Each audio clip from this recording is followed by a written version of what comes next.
Chairman. என்னடா, எந்த இடத்துல? புது எஸ்ஐயா? நான் கூப்பிட்டு பேசிக்கிறேன்.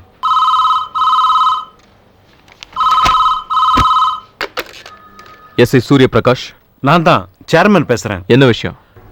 என்ன விஷயம்னு கேக்குறியா? இப்போதானே ஜாயின் பண்ணியிருக்க, போக போக தானா புரியும்.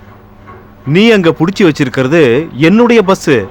அது மட்டும் இல்லாம என்கிட்ட வேலை செய்யற பசங்களை புடிச்சு வச்சுக்கிட்டு பிரச்சனை பண்ணாத, அவங்கள விட்டுரு.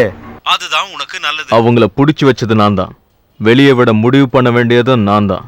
நீ என்ன துபாயிலயா இருக்க? ஏதாவது பேசணும்னா நேர்ல வா. இந்த மாதிரி விஷயத்துக்கெல்லாம் நேர்ல வந்து பேசுற பழக்கம் இது வரைக்கும் எனக்கு இல்லப்பா. இனிமே பழக்கத்தை மாத்திக்கிறது தான் உனக்கு மரியாதையா இருக்கும்.